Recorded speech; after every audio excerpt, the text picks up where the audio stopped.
The crystal flute in Seraphina Sterling's perfectly manicured hand caught the ballroom light, a glittering weapon. Her smile, however, was a confection of saccharine and ice, never quite thawing in her eyes as she surveyed the opulent wedding reception.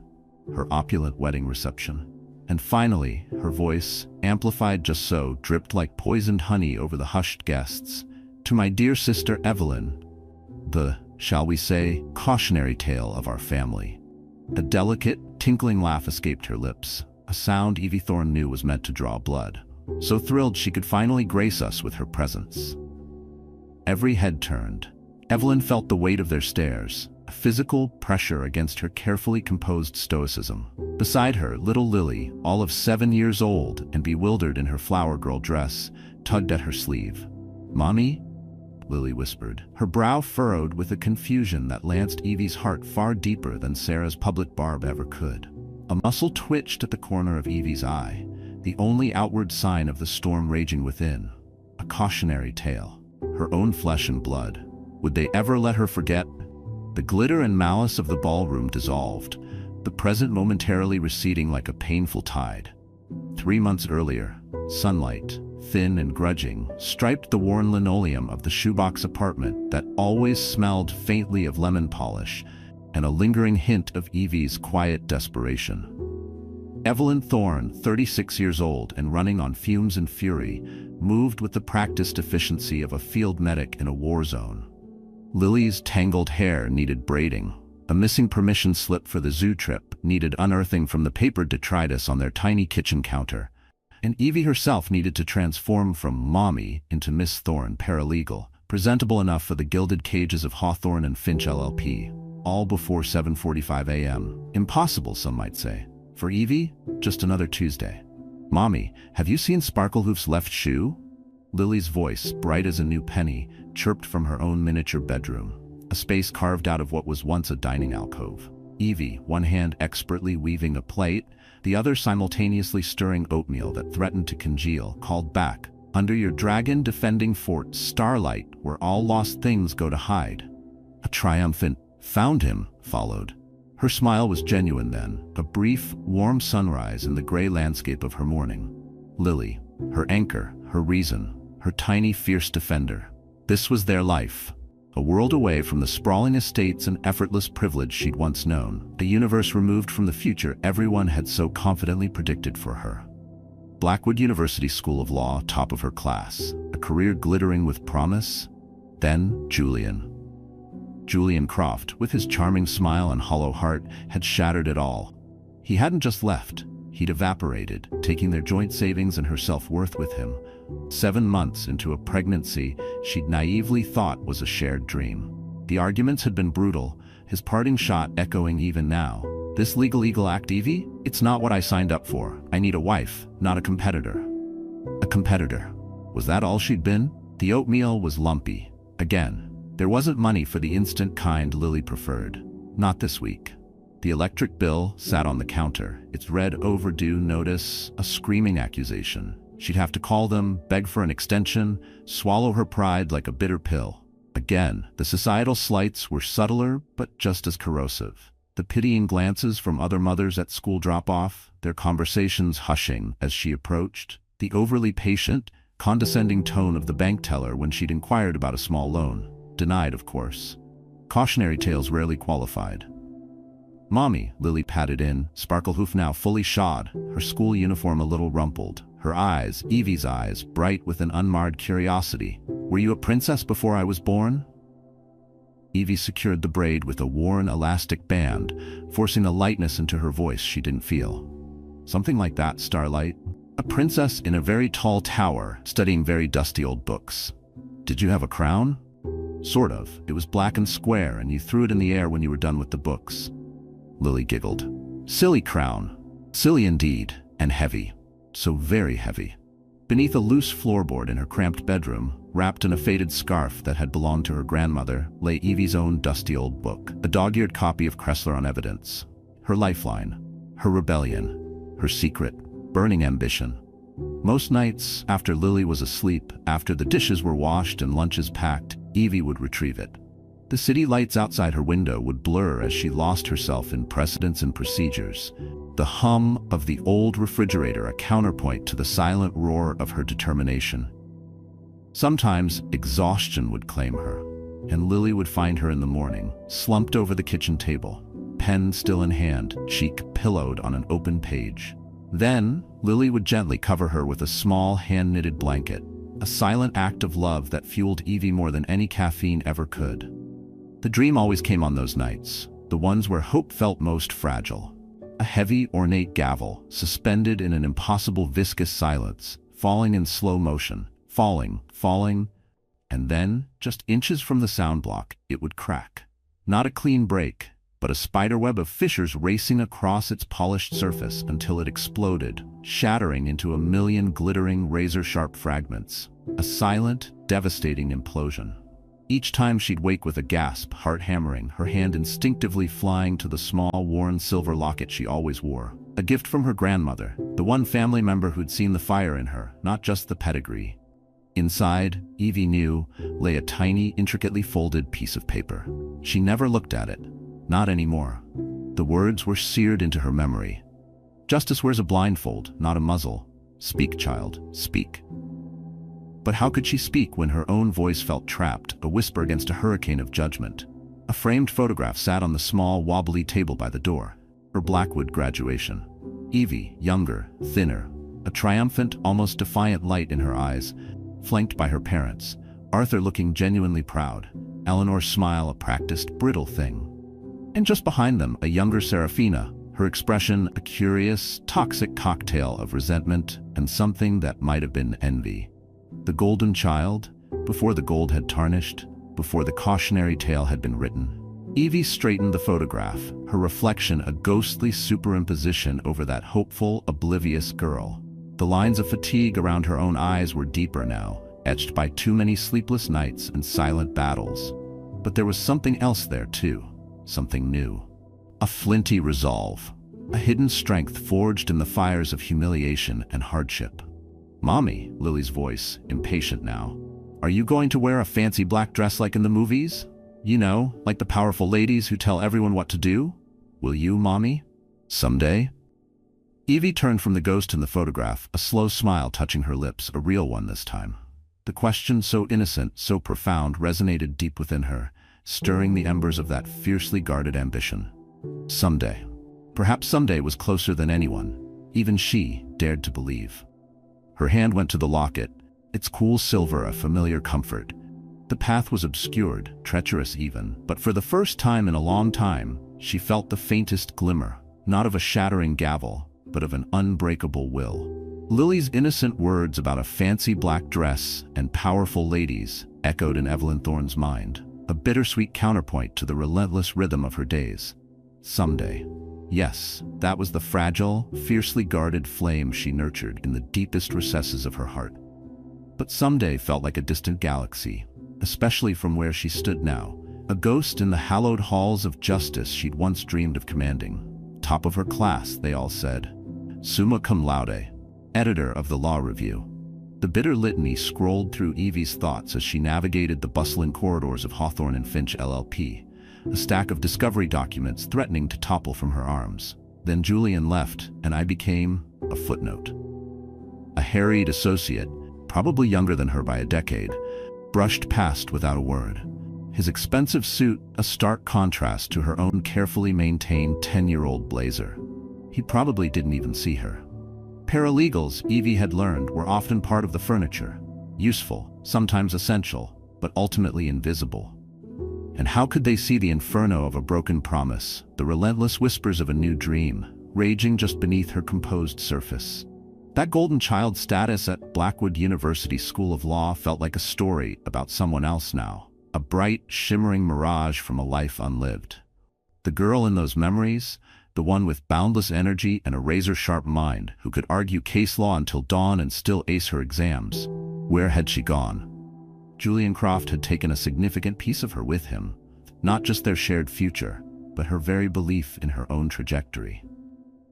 The betrayal wasn't just emotional, it was a calculated demolition. She remembered the final brutal argument 7 months into her pregnancy with Lily, her belly a swollen testament to their once shared joy. Julian, his face a mask of cold displeasure, had gestured dismissively at her meticulously organized study notes for the bar exam. "This obsession, Evie, this ambition," he'd sneered, the word itself an accusation. "It's not what I want. I need a partner, someone to build a life with, not a damn sparring partner who's always trying to score points." And then, the coup de grace. "Frankly, this legal eagle act is exhausting. I'm out." Out had meant vanishing by morning, their joint bank account cleaned out, leaving Evie not just heartbroken but destitute, facing eviction notices and the terrifying prospect of single parenthood with nothing but her rapidly diminishing pride. Can you imagine the sheer, gut-wrenching terror of that? The freefall? Her family's reaction had been a masterclass in thinly veiled disappointment and "I told you so's." Her father, Arthur, a man whose own ambitions had quietly withered on the vine of a comfortable but uninspired corporate career, had offered gruff, uncomfortable sympathy. But it was her mother, Evelyn Thorne, whose words had been the iciest daggers. During one of their rare, strained phone calls, initiated by Evie, always, Eleanor's voice, cool and precise, had flitted over Lily's latest milestones before landing its intended blow. "Well, Evelyn, dear," she'd said, the sigh almost audible through the receiver, "one does make one's bed, doesn't one? Serafina is bringing her young man, Marcus Sterling, such a promising associate at Sterling and Finch, you know, the senior partner's nephew, for dinner on Sunday. Perhaps if you'd aimed for stability, instead of all that striving." The unspoken condemnation hung heavy in the air. You chose this mess, this footnote of a life. And Serafina? Oh, Sarah had reveled in it, her younger sister, who had always wilted slightly in Evie's academic shadow, now blooming in the reflected glory of Evie's spectacular fall. Sarah's condescension wasn't subtle, it was an art form, honed over years of simmering resentment now disguised as pity. "Oh, Evie, darling, still slaving away for peanuts?" she'd trilled during their last excruciating family gathering, her eyes cataloging Evie's department store dress with forensic precision.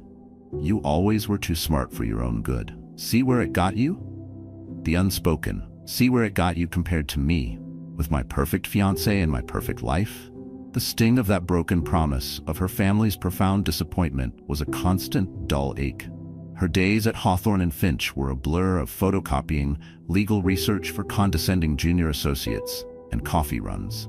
Maria Sanchez, a fellow paralegal with kind eyes and a weary smile, was Evie's only confidant, though even Maria didn't know the full extent of Evie's secret studies.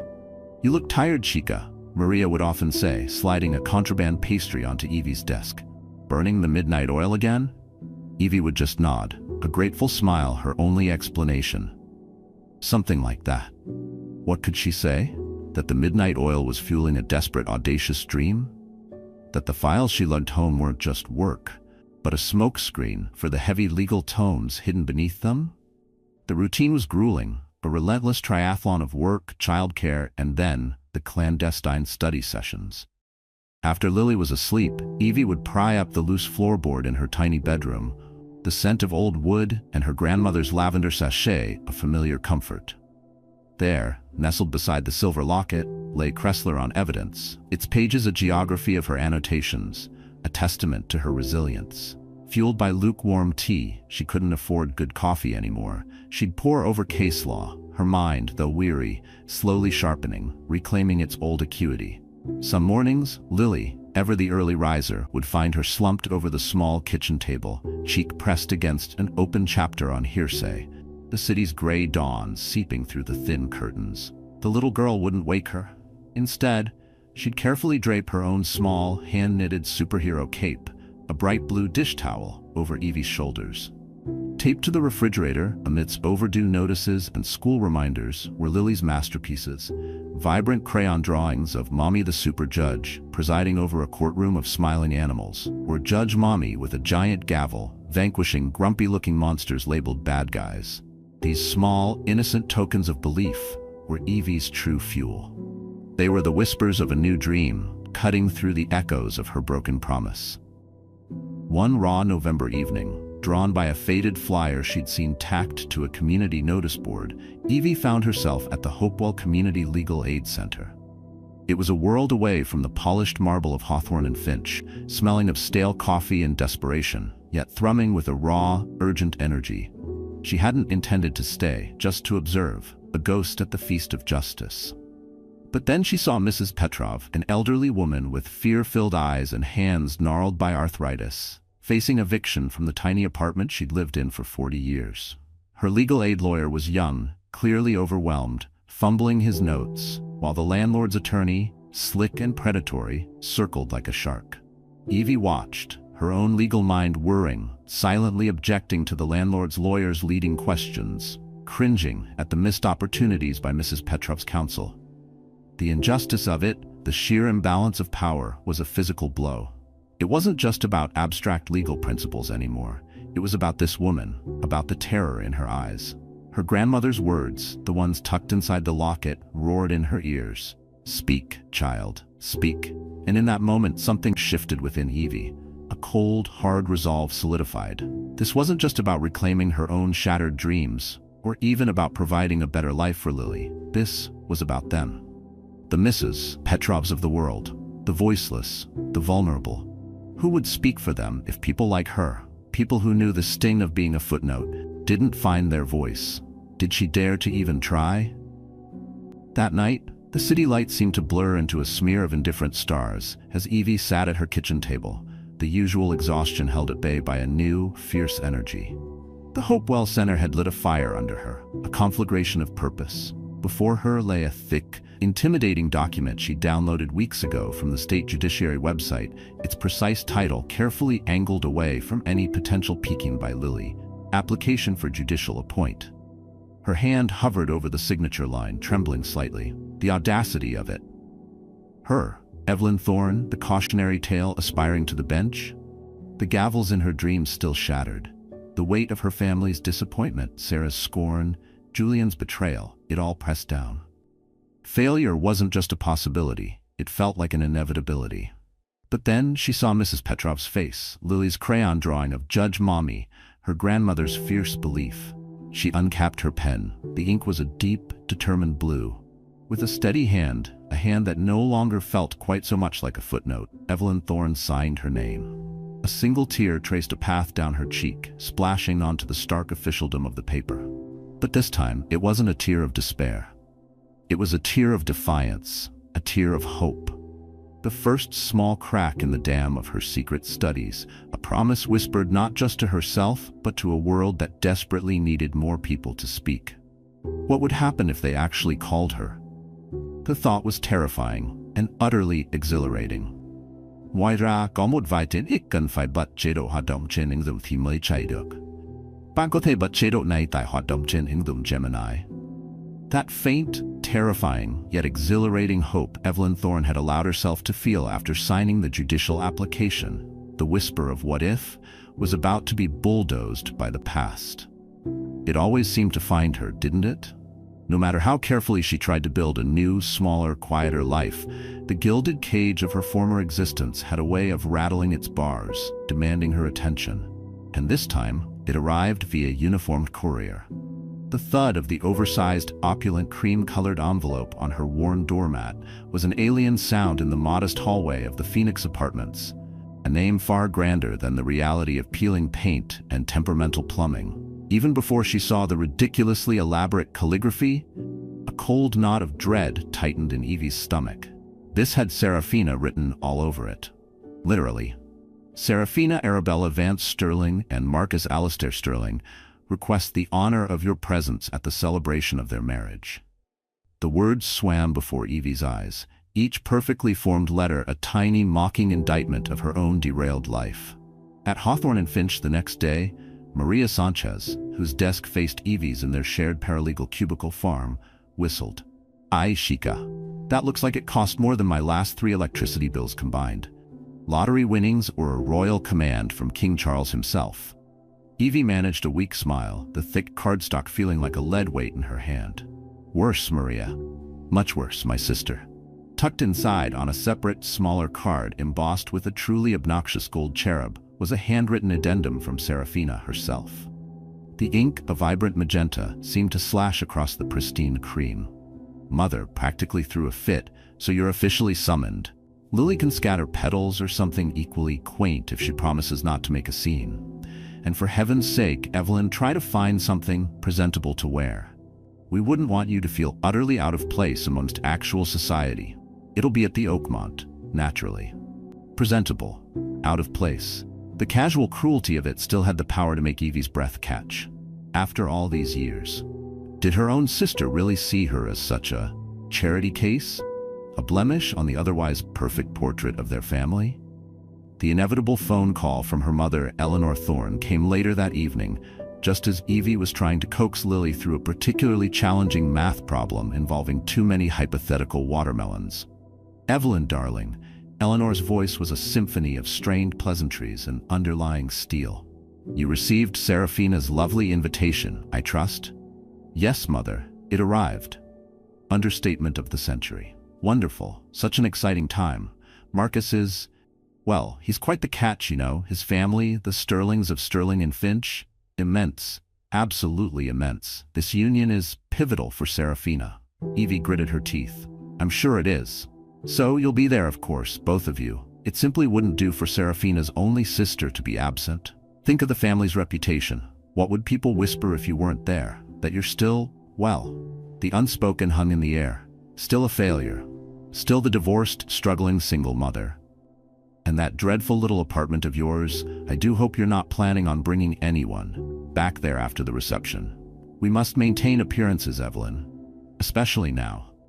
Eleanor then launched into a critique of Evie's unseen wardrobe, her unseen hair, and her general, presumed lack of social grace, a monologue Evie had learned to endure with a kind of numb resignation. The message was clear: your presence is a reluctant necessity, a potential embarrassment we must carefully manage. "Thanks, Mom. Really feeling the love here." Lily, however, had overheard snippets, her 7-year-old radar perfectly attuned to the word wedding and Auntie Sarah. Her eyes, wide and luminous, sparkled with an excitement that was a painful counterpoint to Evie's own sinking dread. "A wedding, Mommy?" She bounced on the balls of her feet, math forgotten. "With a princess dress for Auntie Sarah? Like in my storybooks? Can I be a flower fairy? Can I? Please? There'll be cake, right? Big cake? And Auntie Sarah needs us, doesn't she? Family helps family, you always say." Oh, the innocent, crushing weight of a child's logic. How could Evie explain the complex, toxic tapestry of her family dynamics to that trusting, hopeful face? How could she say that Auntie Sarah probably viewed their attendance as a social obligation at best, a potential minefield at worst? That the help Sarah needed was for Evie to be as invisible as possible? A few days later, seeking refuge in the dusty, blessedly quiet law library at Hawthorne and Finch during her lunch break, a stolen 30 minutes to pore over her actual studies, the ones that mattered, Evie found her unease solidifying. Tucked away in a carrel, Kressler on evidence open before her, she couldn't help but overhear two of the firm's senior partners, their voices low but carrying in the stillness. They were discussing Marcus Sterling, her soon-to-be brother-in-law. Absolutely ruthless in the courtroom, young Sterling, one of them, a portly man named Henderson, rumbled. That takeover of Aero Solutions, brilliant if a bit predatory, left a lot of smaller shareholders out in the cold, but Sterling and Finch made a killing. The other partner, a woman with a sharp, intelligent face, Evie vaguely recognized as Ms. Albright, chuckled dryly. "He plays hardball, all right, both in court and, from what I hear, out of it. Remember that little indiscretion with the intern last year? Swept under the rug so fast it barely made a ripple. Connections, Henderson. Sterling has connections that go all the way to the top, untouchable, some say." A cold shiver traced its way down Evie's spine. Predatory? Indiscretion? Untouchable? This was the man her sister was marrying? The man her mother gushed about? This wasn't just about family drama anymore. A new, unsettling layer of, what? Curiosity, apprehension, settled over her. What kind of man was Marcus Sterling, really? And did he know the cautionary tale he was about to acquire as a sister-in-law? The thought was a disquieting one, adding yet another tangled thread to her already complex feelings about this wedding. The cost of attending. It wasn't just the emotional toll, the inevitable barrage of pitting looks and whispered comments. It was the practicalities. A dress, even a second-hand one from the consignment shop, would stretch her already anemic budget to its breaking point. Taking a day off from Hawthorne and Finch meant lost wages, wages she desperately needed. Could she really put herself, and more importantly Lily, through that? For what? To satisfy her mother's obsession with appearances? To give Serafina another opportunity to publicly diminish her, she drafted a polite refusal in her head a dozen times. Dearest Serafina, thank you so much for the invitation. Unfortunately, due to a prior commitment. Prior commitment to what? Her sanity? Her self-respect? But then, there was Lily. Lily, who had spent the entire week meticulously drawing pictures. Auntie Sarah, the diamond princess, Lily had labeled one, her tongue poking out in concentration. Another showed Lily the sparkle fairy, complete with lopsided wings and a shower of glittery petals. And then the one that made Evie's heart ache, Mommy the brave queen, depicting Evie in a magnificent, if slightly lopsided black gown holding a tiny Lily's hand. Brave. If only Lily knew how far from brave her mother felt. The decision, when it came, wasn't about dignity or defiance or even about appearances. It was about that shining, hopeful face. It was about not crushing the innocent joy in her daughter's heart. It was about showing Lily that sometimes, even when it's hard, even when you're scared, you show up. For family, for love. Even if that love felt painfully one-sided. With a deep, shuddering sigh, Evelyn Thorne picked up the RSVP card. Her hand, surprisingly steady now, ticked the will attend, box for 2. A strange cocktail of emotions swirled within her. A heavy sense of foreboding, yes, but beneath it, a tiny, stubborn spark of resolve, fanned by Lily's unwavering faith and the recent vivid memory of Mrs. Petrov's frightened eyes at the Hopewell Clinic. Perhaps this wasn't just an ordeal to be endured. Perhaps, just perhaps, it was an opportunity. For what, she didn't yet know. "Okay, Starlight," she told Lily that evening, her voice brighter than she felt. "We'll go to the ball. We'll see Auntie Sarah become a princess." She knelt, taking Lily's small hands in hers. "And we, the Thorne ladies, will hold our heads so high they'll get cricks in their necks looking up at us." Lily shrieked with delight, throwing her arms around Evie's neck. "We will be the highest queens." Evie hugged her back, a fierce protective love surging through her. Yes, they would. But as she tucked Lily into bed, the image of that opulent invitation, the unsettling whispers about Marcus Sterling, and the memory of her mother's chilling words played on a loop in her mind. This wouldn't be a fairy tale. This would be a battle. And the arena? Her sister's wedding. The thought was a cold stone in her stomach, a chilling premonition of the gauntlet that lay ahead, a gauntlet she now felt strangely, terrifyingly compelled to walk. Even as another, more official-looking envelope lay hidden beneath her floorboards, its contents a secret that felt both a shield and a terrible, exhilarating burden. That single defiant signature on the judicial application form, dried now beneath the loose floorboard of her bedroom, felt less like an ending and more like the pulling of a pin from a grenade. Terrifying, exhilarating, and utterly, terrifyingly secret. Evelyn Thorne had cast her stone into the formidable waters of the state judiciary, half expecting it to sink without a ripple. What would happen if they actually called her? The question had been a persistent hum beneath the surface of her days, a counter-melody to Lily's excited chatter about flower fairy dresses and wedding cake. The answer, when it came, was not a gentle ripple, but a tidal wave. It arrived not in an opulent cream envelope, but via a crisp formal summons delivered to her cramped paralegal desk at Hawthorne and Finch LLP. Miss Thorne, her supervisor, Mr. Henderson, the same portly partner she'd overheard discussing Marcus Sterling, had said, his voice betraying a flicker of something unreadable, perhaps surprise, perhaps grudging respect. "Judge Alastair Finch's judicial assistant just phoned. The judge requests your presence in his chambers. Tomorrow, 10 sharp." Judge Alastair Finch. Evie's heart executed a painful triple Lutz against her ribs. This wasn't just any meeting. Judge Finch was a legend, a lion of the bar, retired now from active practice, but still wielding immense influence as head of the Judicial Selection Committee. A contemporary and rumored close friend of her late grandmother, the formidable Justice Eleanor Vance, whose portrait hung in the hallowed halls of Blackwood Law. He was also, incidentally, the Finch in Hawthorne and Finch, a founding partner who rarely graced their modern offices with his august presence.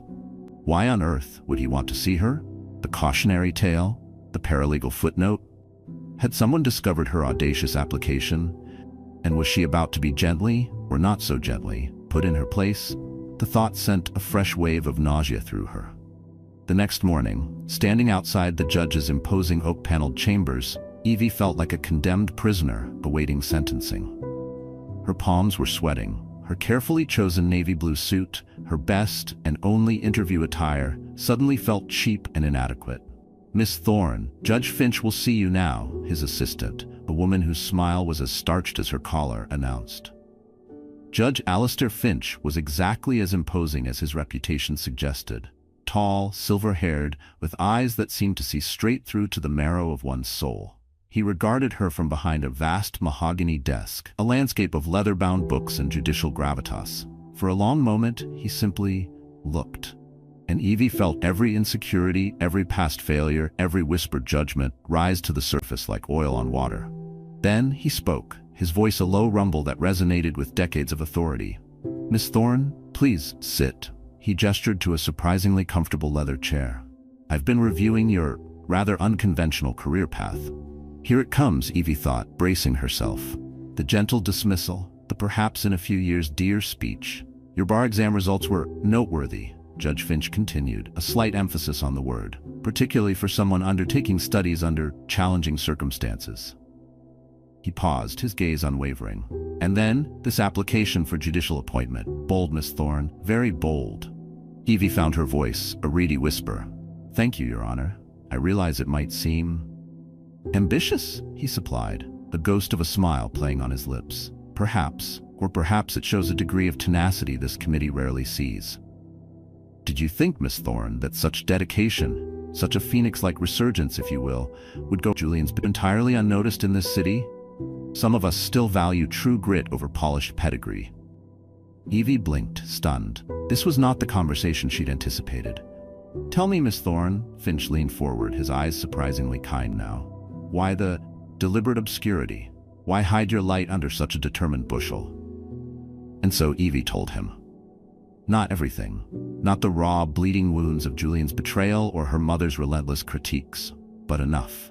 She spoke of the energy it took to fend off pity and unsolicited advice, of the family perception of her as the cautionary tale, of her desperate need to reclaim her narrative in silence, on her own terms, before anyone else could tarnish it further with their low expectations. Judge listened, his expression unreadable. When she finished, the silence stretched, thick and heavy. Then he nodded slowly. "Your grandmother, Justice Vance," he said, his voice softer now, "often remarked that true steel is forged in the hottest fires, Miss Thorne, and usually in the deepest solitude, far from the chattering opinions of the crowd. She believed in you, you know. Saw that fire in you even as a girl." Evie's eyes welled, her grandmother. The one person who had always, unequivocally, believed. To hear her name, her wisdom, invoked by this formidable man, it was a balm to a wound she hadn't realized was still so raw. "The Judicial Selection Committee," Judge Finch continued, his tone shifting back to a more formal register, "has taken significant notice of your application. As have I. Your background, your resilience, your rather insightful answers to the preliminary essay questions, they paint a compelling picture." He steepled his fingers. "There will be a final panel interview next Thursday." Next Thursday. Evie's mind reeled. Serafina's wedding was that Saturday. The logistics, the emotional whiplash, could she possibly manage both? It was a collision of her two worlds, the secret, hopeful future slamming headlong into the judgmental, unavoidable present. As if reading her mind, a faint, almost imperceptible smile touched Judge Finch's lips. "Providence, perhaps, Miss Thorne, or merely excellent calendaring on the part of my ever-efficient clerk. The dates, I believe, do not conflict." He rose, extending a hand. "Prepare well. The panel can be rigorous." Rigorous was an understatement. The panel consisted of 5 individuals who looked as though they'd been carved from granite. 4 men and 1 woman, Judge Harriet Deaver, whose reputation for eviscerating unprepared candidates was legendary. The questions came thick and fast, probing, challenging, dissecting every aspect of Evie's life and career. And then Judge Deaver, her voice dripping with skepticism, leaned into her microphone. "Miss Thorne," she began, her eyes like chips of ice, "your file indicates a..." shall we say, significant hiatus in your legal career following your graduation from Blackwood, followed by the dissolution of your marriage, and then single parenthood. Each word was a carefully placed stone, building a wall of disapproval. Can you assure this committee with absolute certainty that your domestic responsibilities, the euphemism was a slap in the face, and your past instability, another perfectly aimed dart, will not compromise the unwavering dedication, the round-the-clock commitment, and the unimpeachable impartiality required of the bench?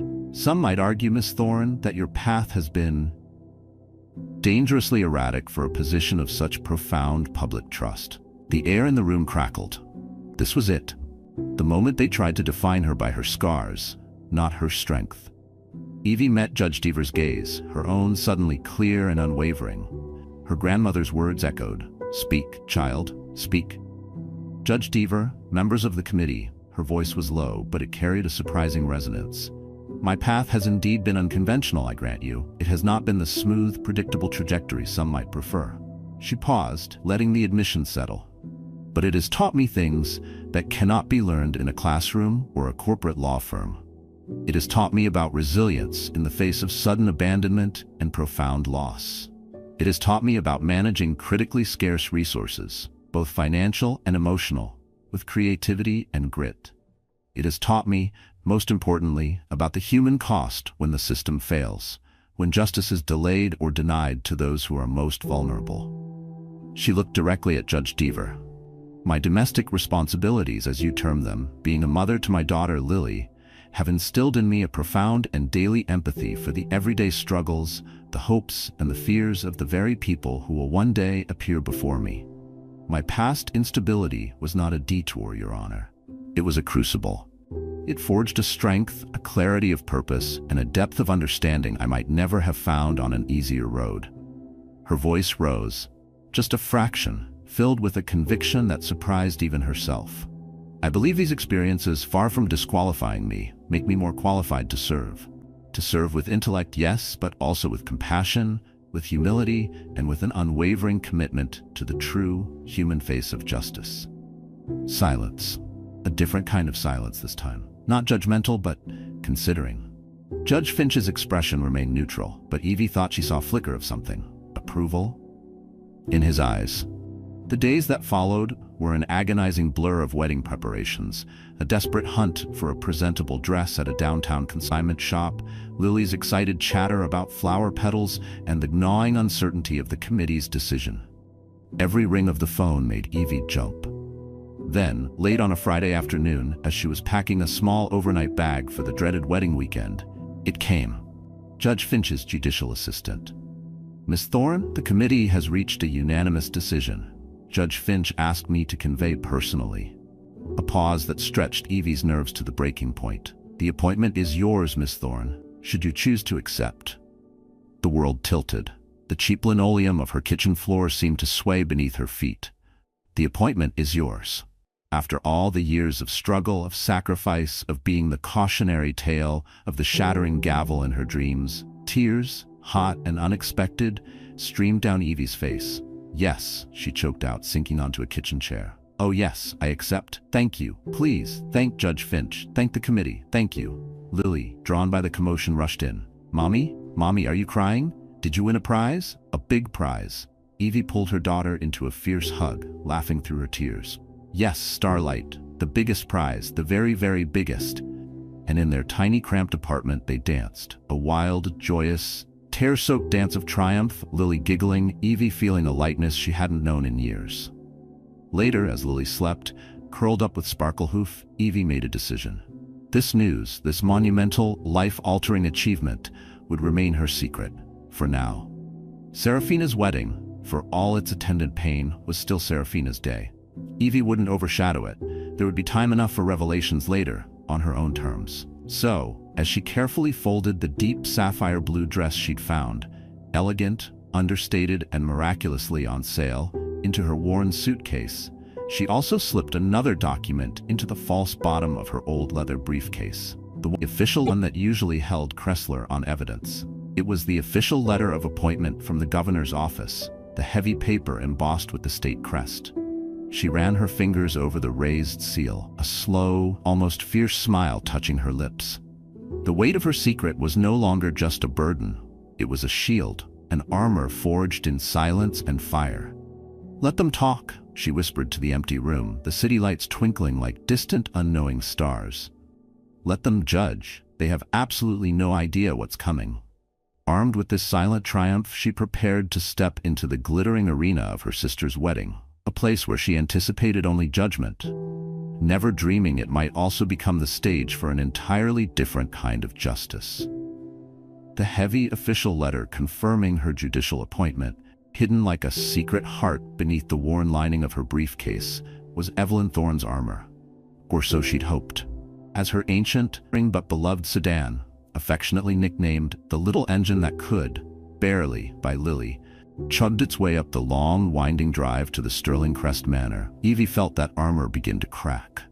The sheer, ostentatious wealth of the place was an assault. Manicured lawns stretched like emerald carpets, fountains glittered with a blatant disregard for water conservation, and the parking lot already resembled a showroom for European supercars. Bentleys, Rolls-Royces, things with unpronounceable Italian names. And then there was Evie's 15-year-old car, coughing apologetically as she found a spot in the farthest, darkest corner. Lily, however, was enchanted. "Mommy, it's a castle," she breathed, her nose pressed to the smudged window. "Are there real knights and dragons and a king and queen?" "Just your Auntie Sarah and soon-to-be Uncle Marcus, Starlight," Evie said, managing a smile that felt brittle. "And probably no dragons, let's hope." As they stepped out, Evie smoothing down her sapphire blue consignment shop dress. Elegant, yes, but she was agonizingly aware of a tiny, persistent water stain near the hem she hadn't quite managed to eradicate. The first barrage came. "Is that Evelyn Thorne?" The whisper, sharp as shattered glass, carried on the breeze from two impeccably coiffed matrons dripping in old money diamonds. "Goodness, I hardly recognized her. What on earth is she doing here, and with a child? I thought Serafina had standards." Evie's hand instinctively tightened on Lily's. She kept her chin high, a queen in her own right, albeit one on a very tight budget, and guided Lily towards the grand, intimidating entrance of the manor. Lily, oblivious, skipped ahead, her simple pale yellow dress a splash of sunshine in the otherwise muted palette of expensive taupes and navies. The bridal suite was a chaotic symphony of hairspray, frantic bridesmaids in identical silk robes, and Serafina Sterling, the bride-to-be, holding court like a minor deity. She air-kissed vaguely in Evie's direction. "Oh, Evelyn, you actually made it." Her eyes, the color of glacial ice, flicked over Evie's dress, lingering for a damning microsecond on the faint water stain Evie had prayed no one would notice. "How quaint of you to come." Before Evie could respond, their mother, Eleanor Thorne, descended, a vision in dove gray and disapproval. "Evelyn, your hair, it's simply unfortunate." Eleanor's perfectly sculpted eyebrows arched. "That style does nothing for your face, makes you look so terribly drawn. Didn't I tell you to see Antoine? He does wonders, even with challenging material." Then her gaze fell upon Lily, and her smile, if possible, became even more strained. "And Lily, darling, such a simple little dress, but sweet, I suppose, in a rustic sort of way." Lily, bless her innocent heart, just beamed. "Grandma, Mommy said I can be a flower fairy for Auntie Sarah." "How charming," Eleanor murmured, already turning back to fuss with a fold in Serafina's voluminous train. The dismissal was complete. The slights, both subtle and overt, continued like a persistent, stinging rain. Chloe, Sarah's maid of honor and chief sycophant, offered Evie a flute of champagne with an overly bright smile. When Evie politely declined, requesting water instead, Sarah, watching from her throne-like makeup chair, drawled, "Still the responsible teetotaler, I see, Evelyn. Or perhaps just careful with unfamiliar indulgences, darling." The implication hung heavy. You can't handle it, or you can't afford it. Which was it today? Later, as a makeup artist fussed over Sarah's already flawless face, Chloe turned to Evie, her voice carrying. "So Evelyn, what is it you do these days? Sarah mentioned something about filing at a little law firm?" Sarah let out a tinkling, brittle laugh. "Oh, she was supposed to be a brilliant lawyer, you know. Top of her class at Blackwood. Summa cum laude, weren't you, Evie? Everyone had such astronomically high hopes." Her eyes met Evie's in the mirror, cold and triumphant. Then she Well, she rather spectacularly threw it all away for that disastrous little marriage to that charming con man, Julian Croft. Didn't you, darling? Now she's a paralegal, pushing paper. Such a tragic waste of a good brain, wouldn't you agree? The barb landed. It always did. Evie's attempts to engage anyone in polite conversation were met with blank stares or abrupt turnings away.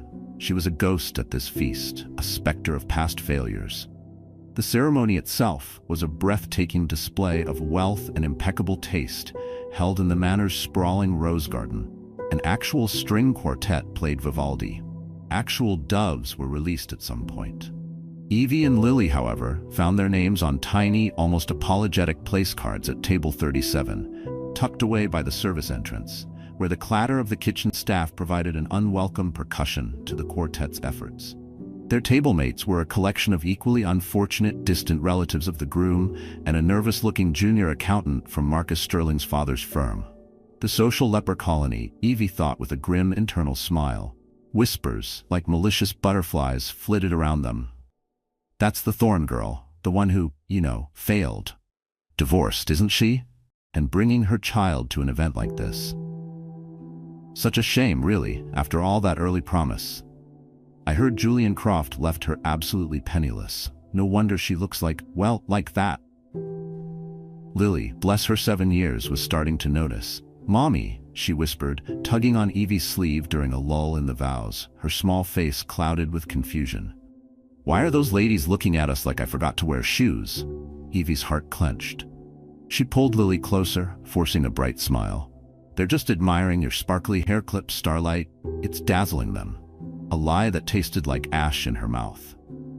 How do you protect your child from the casual cruelty of a world that judges so harshly? Especially when that cruelty comes from your own blood? Throughout the ceremony, Evie was acutely aware of Marcus Sterling, the groom. Tall, impeccably handsome in his bespoke tuxedo, he exuded an aura of quiet power and unshakable confidence, the perfect match for Serafina's relentless ambition. But several times, Evie caught him looking at her. His gaze wasn't pitying, like so many others. It was focused, unreadable, almost analytical, as if he were trying to solve a particularly complex puzzle. It was unnerving. Did he know her story? Sarah's carefully curated version of it, no doubt. What did he think of the cautionary tale he was about to acquire as a sister-in-law? And then there was another observer. During a quiet moment, as the string quartet played a poignant interlude, Evie noticed an older gentleman, impeccably dressed in a style that spoke of old money and even older influence, staring at her intently. His face was vaguely familiar, stirring a distant memory she couldn't quite grasp. There was a flicker of something in his eyes. Profound recognition, perhaps, or was it? Could it be respect? He didn't approach, didn't smile, just held her gaze for a long, searching moment before making a small, almost imperceptible note in a tiny, leather-bound notebook he produced from his breast pocket. Then he looked away. But the intensity of his scrutiny lingered, another unsettling thread in the already frayed tapestry of the day. Who was he? And what did he see when he looked at Evelyn Thorne? The cocktail hour was an exercise in polite invisibility. Evie guided Lily through the throngs of chattering guests, a fragile bubble of maternal protection around her daughter. Her parents, Eleanor and Arthur, held court at a prominent table near the champagne fountain, her father occasionally casting an uncomfortable, apologetic glance her way before being drawn back into Eleanor's animated conversation with a woman whose jewels probably outvalued Evie's annual salary. Aunts, uncles, cousins she'd grown up with sailed past, some offering a curt nod, others looking straight through her as if she were made of glass. The ostracization was palpable, a cold, suffocating blanket. Lily, after an initial flurry of excitement over the miniature quiches, began to droop. "Mommy, can we sit down? My legs are tired of being a fairy." They found their designated Siberia, table 37, the clatter from the kitchen a constant reminder of their place in this glittering hierarchy. Evie tried to engage their tablemates in conversation, but they seemed as eager to escape the social exclusion zone as she was. The tension in the air was thick enough to spread on the artisanal bread rolls that Evie couldn't quite bring herself to eat. Every smile felt like a betrayal of the anger simmering just beneath her surface. Every polite nod felt like a surrender. The letter in her briefcase, the one with the governor's seal, felt a million miles away, a dream from another lifetime. Here, in the gilded cage of Sterling Crest Manor, she was just Evelyn Thorne. The footnote, the cautionary tale, and the afternoon she knew with a sinking heart was far from over. The main event, her sister's triumph, was yet to truly begin. And with it, Evie suspected, the sharpest barbs were still being readied. The carefully constructed dam of Evelyn Thorne's composure, already fissured by 1,000 tiny cracks throughout the excruciating afternoon, was about to shatter. The clinking of Seraphina Sterling's champagne flute against a crystal water goblet, a sound as delicate and deadly as a stiletto's tap, silenced the already muted conversations at the outlying tables. Evie knew, with a sickening lurch in her stomach, that this was it, the main event. Her sister, resplendent in a cloud of ivory lace and smug satisfaction, was taking center stage, and the spotlight, Evie instinctively understood, was about to become an interrogation lamp. "My dearest friends, cherished family," Sarah began, her voice a silken purr that nonetheless carried to the farthest corners of the grand ballroom at Sterling Crest Manor. Her eyes, glittering with something far colder than bridal joy, found Evie's across the expanse of Damascus diamonds. "Oh, here we go. Marcus and I are just so overwhelmed by your love and support on this, our perfect day." A beat, a perfectly timed theatrical pause. "And speaking of support and family, I'd like to raise a special toast." Another pause, drawing out the suspense, every eye now following Sarah's gaze towards the social Siberia of table 37. "To my dear sister Evelyn." A wave of something rippled through the room. Not quite shocked silence, more like a collective indrawn breath of morbid anticipation. What fresh hell was this? Eleanor Thorne, Evie's mother, offered a brittle, encouraging laugh that died almost instantly under the weight of the room's sudden tension. Even Arthur, Evie's father, shifted uncomfortably in his gilded chair, his gaze flicking nervously between his two daughters. Sarah's smile widened, a predatory curve. "For those of you perhaps unacquainted with the more colorful branches of the Thorne family tree," she continued, her voice dripping with false sweetness, "allow me to introduce you to our very own, very special cautionary tale." The air crackled. A few nervous titters sputtered out, quickly extinguished by Sarah's commanding presence. From Blackwood Law valedictorian, can you even imagine it? Destined for greatness, or so we all thought. Sarah took a delicate sip of champagne, her eyes never leaving Evie. To this. A vague, dismissive wave of her hand encompassed Evie, Lily, their very existence. A divorced single mother, practically a charity case. Bless her heart. Always such a flair for the dramatic exit, our Evie, usually right before the real work is done, or when things get a little challenging. She'd sked, a sound of pure, unadulterated malice. Some of you might remember that unfortunate little scandal with the Atherton Scholarship Fund at Blackwood. Evie was so involved in its administration. And then, poof, the funds vanished, just like Evie's first fiancé. Coincidence, I'm sure. A gasp went around the room. Evie felt the blood drain from her face. The Atherton Fund, that had been a vicious, untrue rumor, started years ago, one she thought long dead. How could Sarah resurrect it now, here? Lily, sensing the shift in atmosphere, the sheer venom in her aunt's tone, pressed closer to Evie, her small hand seeking Evie's. "Mommy," she whispered, her voice trembling, "why is Auntie Sarah saying those awful things? Is she a wicked witch from my storybooks?" Tears pricked at Evie's eyes, but she blinked them back. "Not here. Not in front of them." "It's okay, Starlight," she murmured, her voice dangerously low. "Auntie Sarah is just telling stories. Let's get some fresh air, shall we?" She made to rise to gather Lily to escape this public crucifixion. But Eleanor Thorne was on her feet, a look of faint concern warring with the triumph in her eyes. "Oh, Evelyn, darling, don't be so sensitive. Seraphina is just being Seraphina. You know her playful ways." Her voice hardened, the velvet glove slipping to reveal the iron fist. "Besides," she added, her words a venomous hiss meant for Evie but audible to the surrounding tables, "why would anyone truly want damaged goods, dear? A broken marriage? A child out of wedlock with a man who couldn't even be bothered to stick around? At least Seraphina knows how to choose a proper man, a Sterling, no less. And more importantly, how to keep him. Unlike some people we know who couldn't even manage that simple, fundamental feat." The cruelty of it was breathtaking. A collective shock sucked the remaining air from the room. Several guests openly gasped. Arthur Thorne looked physically ill, his face pale, but he remained rooted to his seat, shrinking under Eleanor's subsequent icy glare. This was the peak, the absolute nadir. Humiliation, hot and suffocating, washed over Evie. Her hands began to shake, but then she felt Lily's small, trembling hand tighten in hers, and something inside her, something forged in years of solitude and struggle, solidified into pure, unadulterated steel. She would not let them break her in front of her child. She stood, pulling Lily gently with her. "Come, my brave queen," she whispered, for Lily's ears alone. "Our chariot awaits." They were halfway to the grand double doors, the silence of the room a palpable entity pressing against their backs, when a voice, calm but carrying an undeniable edge of command, sliced through the tension. "If I may, Seraphina? Mother Thorne?" Every head swiveled. Marcus Sterling, the groom, stood beside his new bride, his expression unreadable, yet radiating a quiet authority that instantly silenced even the most persistent whisperers. He wasn't looking at his wife or his new mother-in-law. He was looking directly at Evelyn Thorne.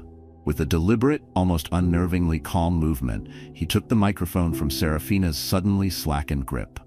Her perfectly painted smile faltered, confusion, and was that a flicker of fear? Dawning in her eyes. "For those of you," Marcus began, his voice now resonating through the ballroom, each word clear and precise, "who have so thoroughly enjoyed this rather unconventional form of family toast."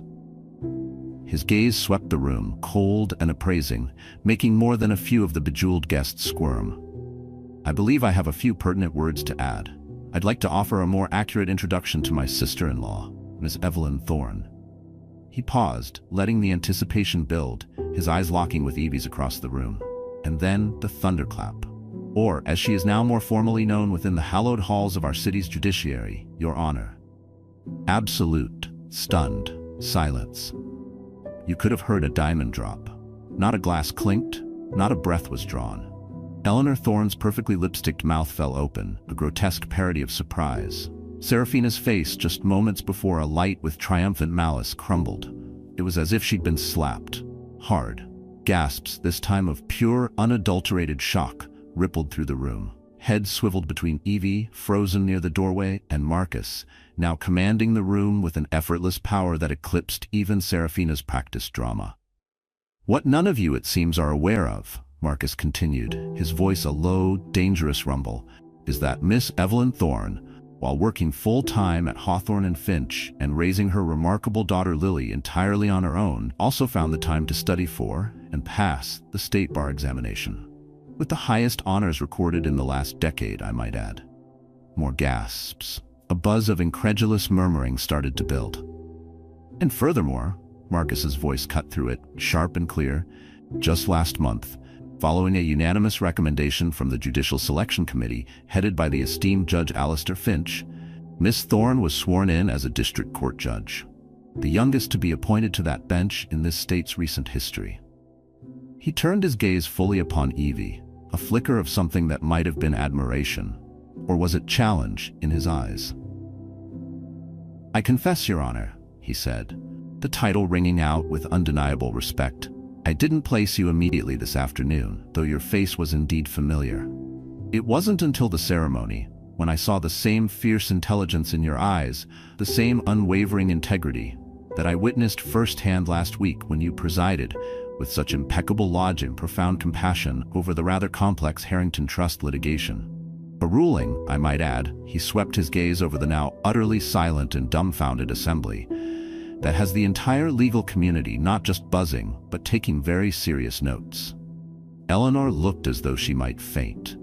Seraphina was stammering, her voice barely a croak. That's not possible. She's a paralegal. She's been filing papers for years." Marcus nodded gravely, his eyes still holding Evie's. "Indeed she has, Seraphina, while also attending night school, while also acing the bar exam, while also raising a truly exceptional child. All without a single word of complaint, and certainly without broadcasting her struggles or her many triumphs to a family that clearly offered neither support nor understanding."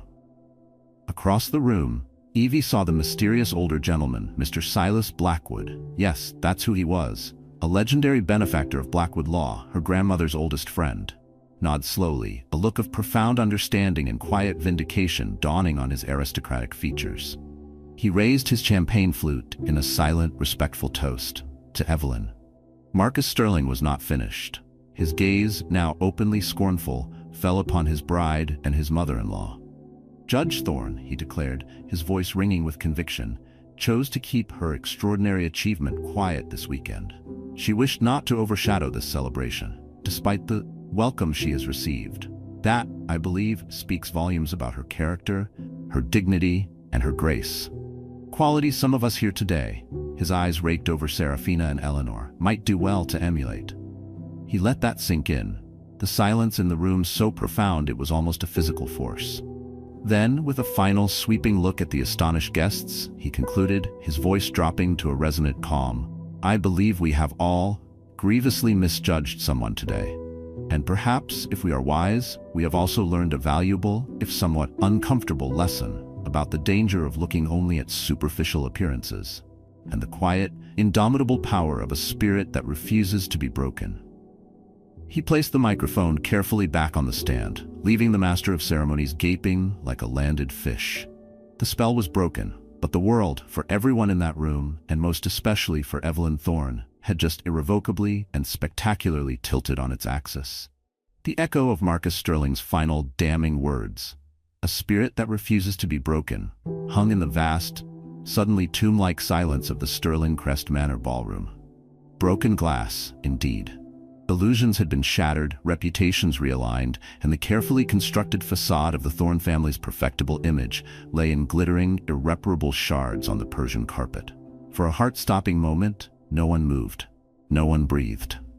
Serafina Sterling stood frozen, her face a mask of chalky disbelief, the triumphant bride transformed into a bewildered statue. Eleanor Thorne looked as if she'd been struck by lightning. Even the usually unflappable master of ceremonies was, for once, utterly speechless, his jaw agape. Evelyn Thorne, still standing near the grand doorway with Lily's small hand clutching hers, felt the colossal weight of hundreds of pairs of eyes swing towards her. But this time, the stares were different. Gone was the pity, the scorn, the dismissive curiosity. In its place was shock, awe, and a dawning, almost fearful respect. What just happened? Did they hear that right? Judge Thorne? Before Evie could even process the seismic shift, before she could usher Lily out of the suffocating atmosphere, a distinguished-looking man with a mane of silver hair and an air of gravitas detached himself from a nearby group.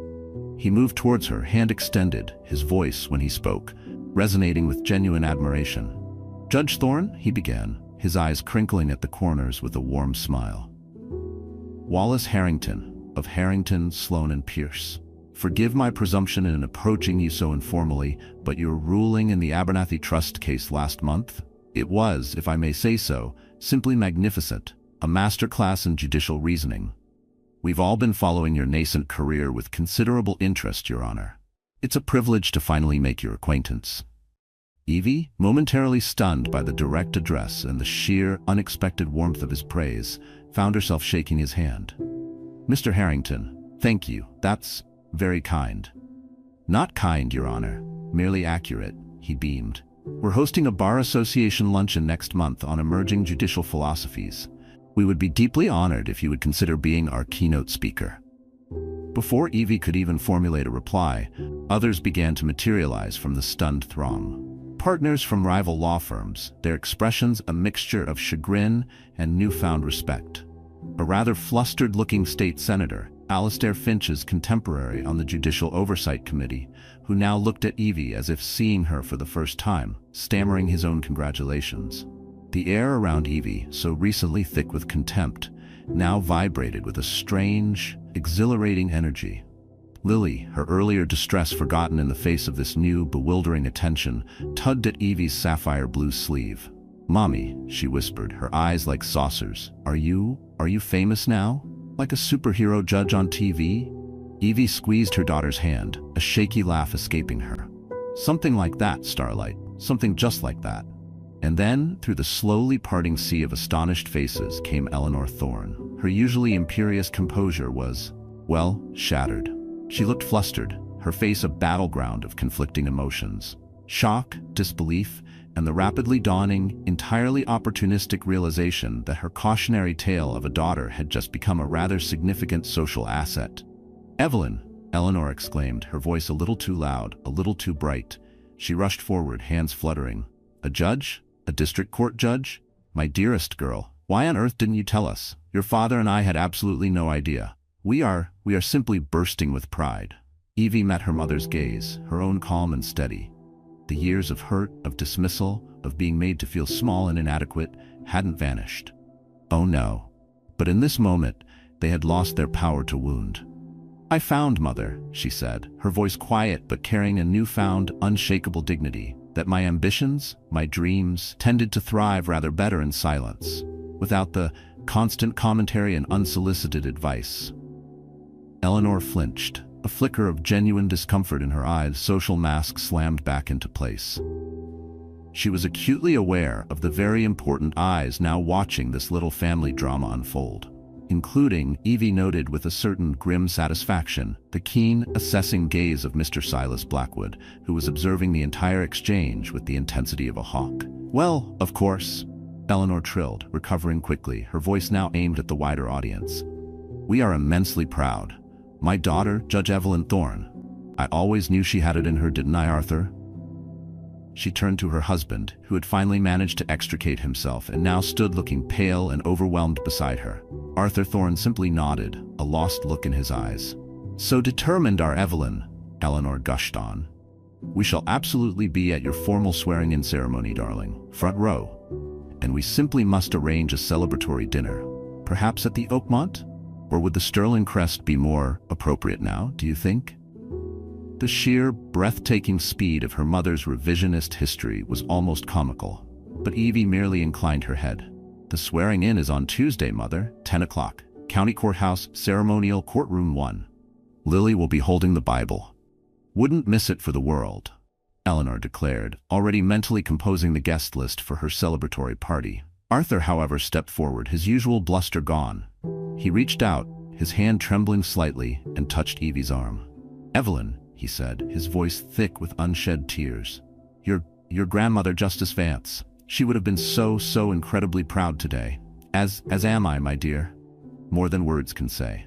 And that, Evie realized with a sudden sharp pang, was perhaps the truest thing her father had said to her in years. Across the now buzzing ballroom, Evie spotted Serafina. Her sister stood alone, a desolate figure amidst the wreckage of her perfectly orchestrated day, the magnificent tiered wedding cake behind her looking almost like a monument to a fallen empire. Her bridal perfection was marred, not by a misplaced curl or a smudge of lipstick, but by a raw, visible shock that seemed to have stripped away her usual armor of arrogance. "Excuse me, Father," Evie said, a new, quiet authority in her voice. "There's someone I need to speak to." She moved towards her sister, the crowd parting before her now with a deference that was almost dizzying. When she reached Serafina, they stood for a moment in an awkward, charged silence. The air crackled with unspoken words, with years of resentment and misunderstanding. Finally, Serafina spoke, her voice tight, brittle. "Well, Evelyn," she couldn't quite meet Evie's eyes. You certainly know how to steal a show, don't you?" Quite the entrance. The bitterness was still there, but it was underscored by a new, raw note of something else. Confusion? Defeat? "This wasn't my doing, Sarah," Evie said, her voice gentle but firm. "I never intended for any of this to happen today. This is your wedding day." Serafina's carefully constructed composure finally cracked. A single, mascara-laden tear traced a path down her cheek. "Why?" she whispered, her voice choked. "Why didn't you tell me? Tell any of us all this time, all these years I thought you were." "That I was a failure," Evie finished softly. "A footnote? The family's cautionary tale?" Serafina nodded, looking away, a flush of what might have been genuine shame coloring her neck. "That speech," she mumbled, gesturing vaguely towards the microphone. "It was vile. I'd had too much champagne. And I was jealous." "Jealous?" Evie was stunned. "Jealous of what, Sarah? You've always had everything. The looks, the money, Dad and Mother's undivided adoration." "But I never had your brain, Evie," Sarah burst out, her voice raw with a pain Evie had never suspected. You were always the brilliant one, the one who aced everything without even trying, the one who was going to set the world on fire. Growing up in your shadow, it was like being slowly erased. And then when Julian left and you were just struggling for the first time, I was the one everyone looked at, the successful sister, the one who had it all. And it felt so good to finally not be second best. Her shoulders slumped. And now this, Judge Thorne, it's like it's all happening all over again. The confession, so raw, so unexpected, hung between them. Years of toxic rivalry, of misunderstanding, of carefully nurtured resentments, laid bare in a few painful sentences. Was this the new dawn, or just more broken glass? Marcus Sterling materialized beside them then, his expression a mixture of concern for his clearly distraught bride and a deep, unwavering respect for Evie. He placed a comforting hand on Sarah's trembling shoulder before turning to Evie. "Judge Thorne," he said, his voice formal but kind. He extended his hand. "Please accept my sincerest apologies for our family's truly appalling lack of grace this afternoon. I couldn't stand by, Your Honor, while a respected member of the judiciary and," he added, a softer note entering his voice, "my new sister-in-law was subjected to such a public mauling. It was unconscionable." Evie took his offered hand. His grip was firm, steady. "Thank you, Mr. Sterling. Your intervention was unexpected and appreciated. I genuinely look forward to appearing in your courtroom, Your Honor," he said, a ghost of a smile playing on his lips. "Though I have a distinct feeling you'll give me a formidable run for my money." Evie allowed herself a small, genuine smile in return, the first one that had reached her eyes all day. "I assure you, Counselor Sterling, I maintain strict impartiality in my courtroom. You will be treated no differently than any other officer of the court who has the misfortune of drawing my bench." Marcus chuckled, a rich, warm sound. "I would expect, and indeed hope for, nothing less, Your Honor." He then lowered his voice slightly. "Serafina, she has her complexities. This day, it hasn't gone as planned for her either. Perhaps with time." Evie nodded, understanding more than he knew. Perhaps. As she and Lily finally made their way out of the grand ballroom, the atmosphere was utterly transformed. The whispers now were of awe, of speculation, of grudging admiration. Guests who had earlier looked through her now nodded respectfully, some even stepping aside to clear a path. When they reached the little engine that could, barely, parked bravely amongst the glittering flotilla of luxury vehicles, it no longer seemed quite so out of place. It looked authentic, real, a testament to a journey hard won. Buckling a sleepy but beaming Lily into her car seat, Evie felt a profound wave of exhaustion. Yes, but also something else. Something akin to peace. "Mommy," Lily murmured, her head lolling against the worn upholstery, "I'm really, really proud of you." Her small voice was thick with sleep, but her words were clear, resonant. "Not just because you're a superhero judge now, though that's super cool, but because you weren't mean back to Auntie Sarah and Grandma, even when they were being so yucky to you. You were still a queen." Evie's heart swelled, a painful, beautiful ache. She reached over and squeezed Lily's small hand. "Thank you, my brave little starlight," she whispered, her own voice thick with emotion. That means more to me than any title, any courtroom, any case ever could." The drive home was quiet, the city lights a welcoming blur. The real work, the mending, the true test of this new dawn was only just beginning. But for the first time in what felt like an eternity, Evelyn Thorne felt the unmistakable, exhilarating lightness of hope. The gavel in her dreams that night didn't shatter. It landed, solid and true. The drive home from Sterling Crest Manor had been a strange, suspended passage of time. Lily's innocent words about not being mean back, echoing in Evelyn Thorne's heart with more profound validation than any public accolade could ever offer.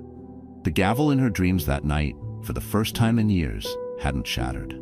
It had landed with a clean, decisive, authoritative crack, the sound of a future finally, irrevocably, beginning. The taste of ashes from Serafina's wedding was still there, a bitter residue, but beneath it something new and incredibly light, the exhilarating lightness of hope, no longer fragile, but forged.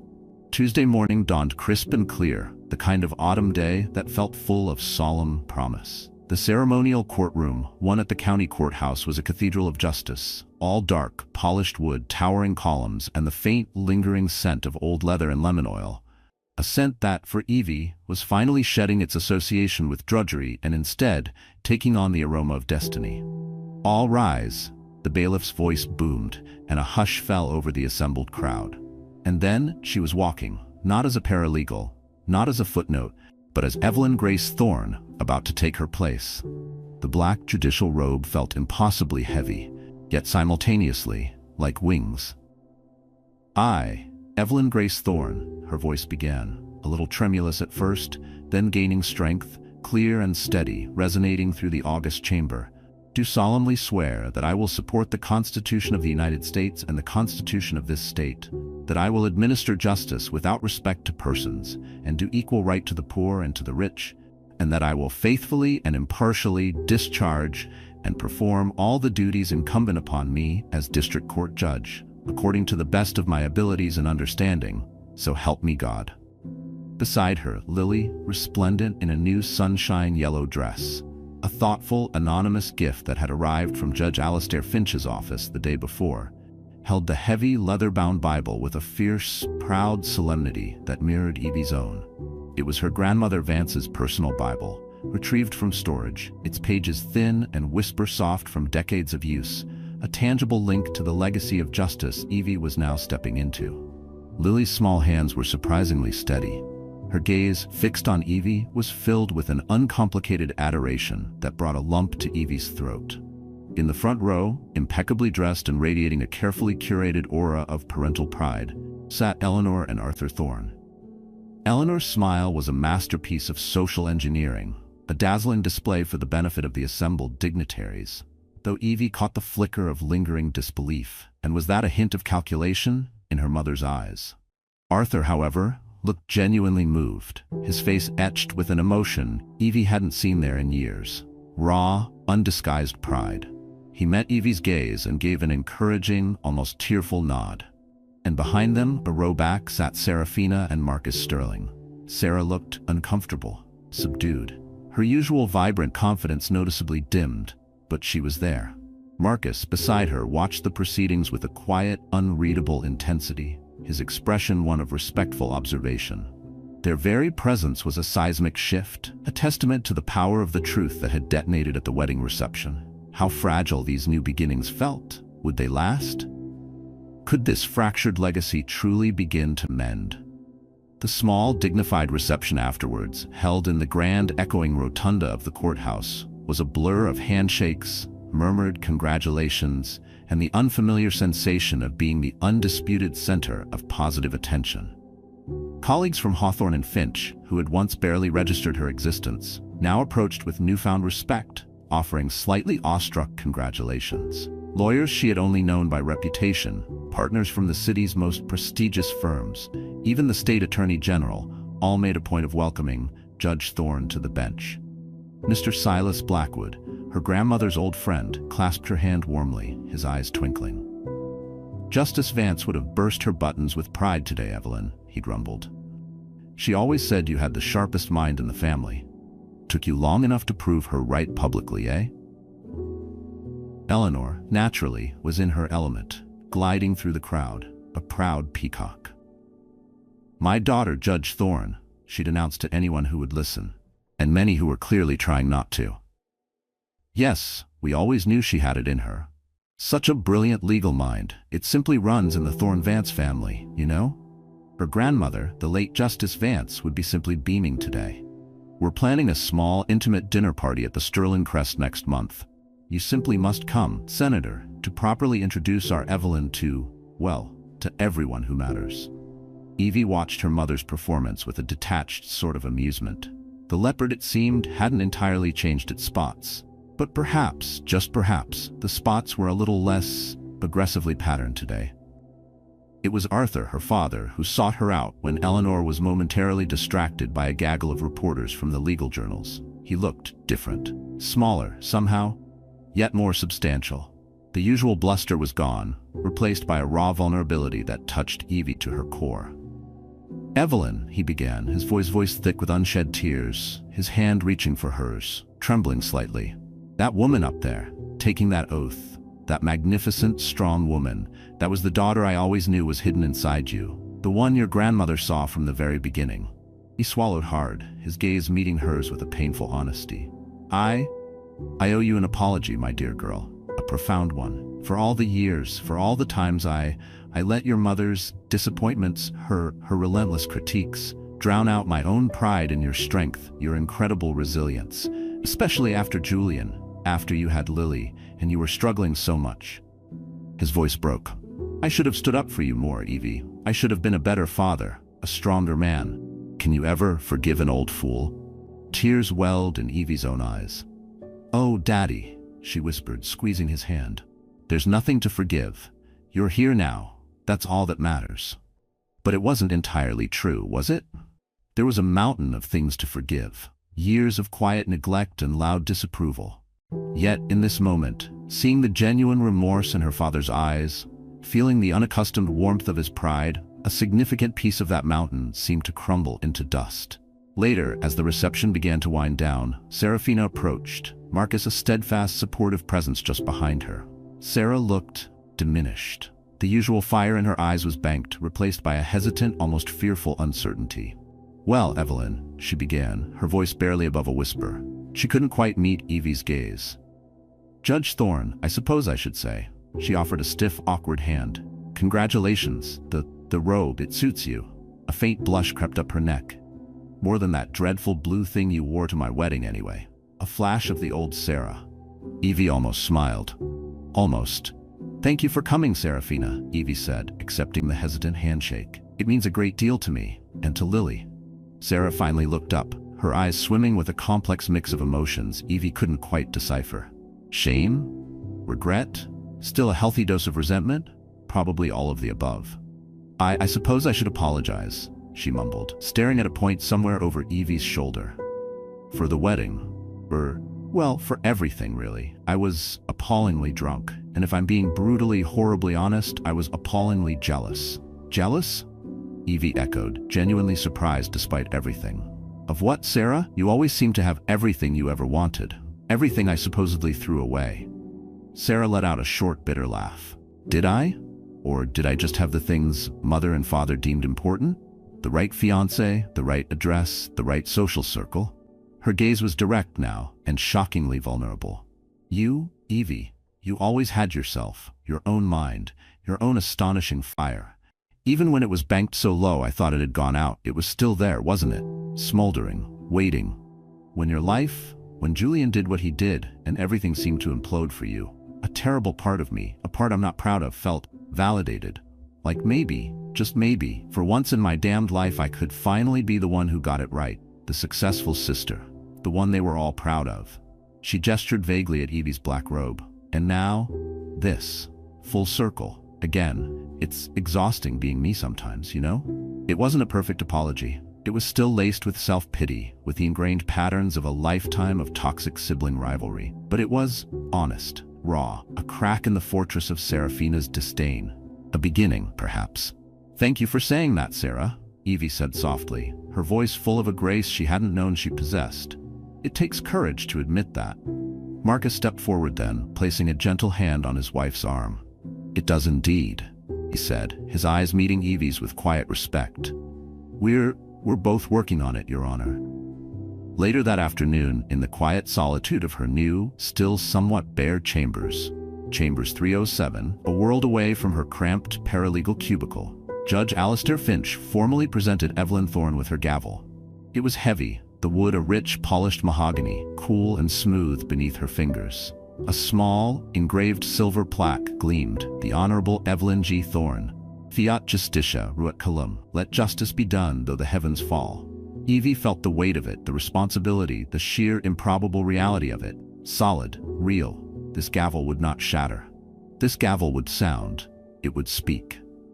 She looked at her reflection, not in a mirror, but in the deeply polished wood of her new, imposing desk. The black robe, which had felt so alien just hours before, now seemed to settle around her shoulders with a surprising, comforting familiarity. Less like a costume, more like a second skin. An extension of the authority she had earned, not through privilege or connection, but through sheer, unadulterated grit. The journey had been brutal, isolating, a silent, lonely battle waged in the dead of night over lukewarm tea and dog-eared textbooks. But she was here. Finally. Not a footnote, not a cautionary tale. Judge Evelyn Thorne. Her father's shaky, tearful words from the reception echoed in her mind, a balm to wounds so old she'd forgotten they were still bleeding. "I'm proud of you, kiddo. So incredibly proud." The silver locket, her grandmother's legacy, felt warm against her skin, and she could almost hear Justice Vance's fierce, loving whisper. "Speak, child. Speak truth to power, and never ever let them silence you again." A slow smile touched Judge Thorne's lips. The mending had begun, and the work was just getting started. The weighty mahogany gavel, bearing the inscription Fiat Justitia Ruat Caelum, felt less like a symbol of an office achieved, and more like an extension of Evelyn Thorne's own hand these days. The journey from her cramped paralegal cubicle to these august, oak-paneled chambers hadn't just been a career move, it had been a forging. And the fire? Well, the fire had been her life. The work, as she'd mused on that transformative day of her swearing-in, was indeed just getting started, and the past 6 months had been a testament to that quiet, resolute vow. Objection, counselor. That line of questioning presumes facts not in evidence. Sustained. Judge Evelyn Thorne's voice, calm, firm, and utterly impartial, resonated through the packed courtroom. At the prosecutor's table, Marcus Sterling, impeccably attired and looking every inch the formidable legal mind he was, gave a respectful nod. "My apologies, Your Honor. I shall rephrase." The city redevelopment bond fraud case was complex, a tangled web of shell corporations and political maneuvering, and Marcus was, as always, a tenacious prosecutor. But Judge Thorne was an equally tenacious jurist. She listened intently, her gaze missing nothing, her rulings swift, decisive, and rooted deeply in the law. There was no hint, not even a flicker, of the complicated family tapestry that bound them outside these walls. Here, she was simply Your Honor, and he, simply counselor. The transformation from the whispered cautionary tale to this figure of quiet authority was, even to Evie herself, sometimes still a source of private wonder. But wonder never interfered with duty. The mending of her fractured family legacy, however, was a far more nuanced proceeding. Sunday dinners at Evie's apartment, a slightly larger, brighter space in a less fashionable but friendly neighborhood, a tangible sign of her new stability, had become a tentative, fragile tradition. The first few had been strained, awkward silences punctuated by Eleanor Thorne's determinedly cheerful and often wildly inaccurate pronouncements on Evie's latest high-profile cases. "Evelyn, darling," Eleanor had chirped over roast chicken one recent Sunday. "That absolutely brilliant ruling you made on what was it? The res ipsa loquitur in that terribly complicated zoning dispute simply inspired. All the papers said so." The legal correspondent for the Chronicle practically swooned. Evie had merely smiled, gently correcting her mother on the finer points of tort law, while Lily giggled. "Grandma, Mommy says res ipsa means the thing speaks for itself, not the inspector is a loquacious ninny." Arthur Thorne, Evie's father, had chuckled then, a rare, genuine sound. "Well, your mother has a certain flair for the dramatic interpretation, Lilybug. But the core of it is true. Your mother, Judge Thorne." And his eyes, when they met Evie's, were filled with an unclouded pride that still made Evie's heart ache in a good way, has a gift for listening to all sides of a story. A trait, I dare say, from which we could all learn a valuable lesson. He'd glanced meaningfully then, just for a moment, at Serafina, who had the good grace to study her wine glass with sudden, intense interest. Serafina. That was the most complex case of all. Their relationship, once a battlefield of unspoken resentments and open hostilities, was now a work in progress. The wedding day confession had been a crack in the ice, not a complete thaw. There were still moments of the old Sarah, a sharp remark here, a subtly condescending glance there. But they were fewer now, often followed by a flicker of, was it remorse, or just Marcus's quietly disapproving gaze from across the table? During that same Sunday dinner, as Lily was proudly showing her grandparents her latest science fair project, a surprisingly sophisticated model of a working volcano, Evie had taken a deep breath and made an announcement.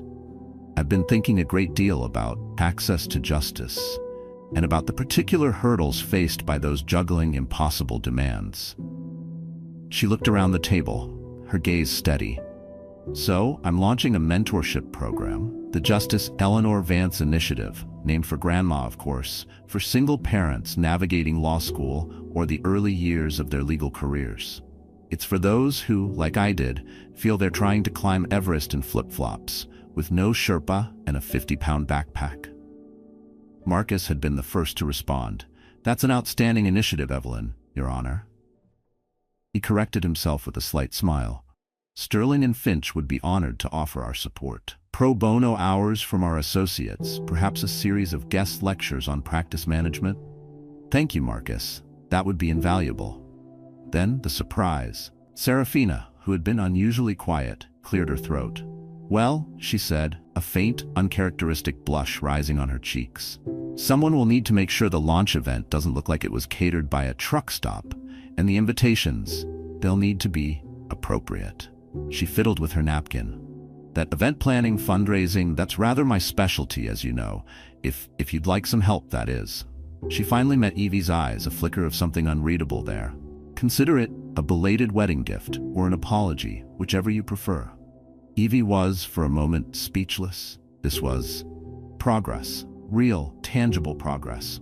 "Thank you, Serafina," she said, her voice gentle. "That would be really helpful, actually.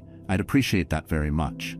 A fragile bridge, built on the rubble of past hurts, but a bridge nonetheless. Who knew where it might lead? A few weeks later, a flat, elegantly wrapped package arrived for Evie.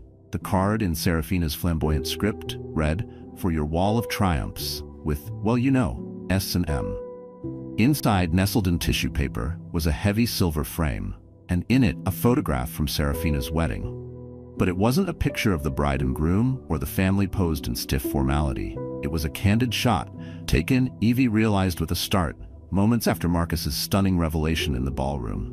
It captured Evie, standing tall and somehow serene in her sapphire blue dress, Lily beaming with fierce pride beside her, her small hand tucked into Evie's. In the background, slightly out of focus, but unmistakably respectful, Marcus Sterling was raising his champagne flute in a silent toast. Serafina and Eleanor, Evie noted with a wry internal smile, were conspicuously absent from the frame, perhaps still reeling in some shadowed corner. Engraved on the silver frame, just below the image, were the words, "To the Honorable Evelyn Thorne, the strongest woman we know, may your gavel always ring true." Tears pricked Evie's eyes. This was more than an apology. This was an acknowledgement. A tribute. She found Lily in her bedroom, surrounded by a legion of stuffed animals and a half-finished drawing of a courthouse with a giant, smiling sun. "Look what Auntie Sarah and Uncle Marcus sent, Starlight." Lily's eyes widened at the photograph. "Wow, that's when Uncle Marcus told everyone you were a superhero judge, Mommy, remember? And all those people wanted to shake your hand." She paused, her brow furrowing in thought. "Mommy, are you glad we went to Auntie Sarah's horrible, yucky wedding now?" Evie looked at her daughter, at the fierce, unwavering belief in her eyes.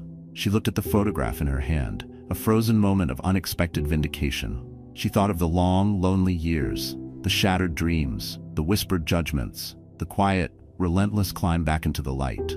"Some journeys, my love," Evie said, her voice soft but sure, "are unexpectedly brutal. They take us through dark valleys and over impossibly steep mountains. But sometimes, Starlight, those are the very journeys that lead us exactly where we need to be, even if we didn't know the destination when we started." She smiled, a deep, genuine smile that reached every corner of her soul. "So yes, in the end, I'm very, very glad we went." Lily nodded, satisfied. "Me too, because now everyone knows how super-duper amazing you are, Judge Mommy." She threw her arms around Evie's neck. "You're the best queen ever." Evie held her daughter close, breathing in the scent of strawberry shampoo and unconditional love. "And you, my little sparkle fairy," she whispered into Lily's hair, "are the bravest, brightest star in my entire sky. The only person whose opinion truly matters has known all along." Later that evening, Evie placed the silver-framed photograph on the mantelpiece in her small, comfortable living room. It sat alongside Lily's vibrant school portraits, her own faded Blackwood Law diploma, and the official, handsomely framed certificate of her judicial appointment. A collection of true norths. A testament to a life reclaimed. She stood for a long moment, looking out her window at the glittering, indifferent city skyline. Tomorrow, Judge Evelyn Thorne would return to her courtroom. She would don the robe, pick up the gavel, and continue the work she was always meant to do. The path hadn't been what she'd planned, not by a million miles. It had been harder, crueler, and lonelier than she could ever have imagined. But standing here now, in the quiet strength of her own improbable victory, she wouldn't trade a single step of that brutal, beautiful journey, for it had led her here, home. How many of us, she wondered, have faced down our own Seraphinas and Eleanors, armed with nothing but a hidden dream and an unbreakable, often unseen will? Perhaps, she thought with a final knowing smile, far more than the world ever suspects. And perhaps, just perhaps, that's where the real legends are born. Not in the spotlight, but in the quiet, resilient heart.